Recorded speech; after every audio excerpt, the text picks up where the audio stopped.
This is a quick video. I just used a beer bottle cap to install a doorknob.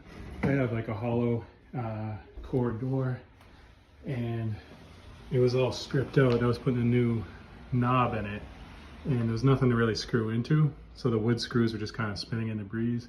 I don't know if you can see it, I put a hole in the center of two beer bottle caps. I used a hammer and a nail, and then I was able to thread the beer bottle caps onto the wood screws and get enough force to hold this in place. Of course, this isn't under tremendous force, so it's good enough.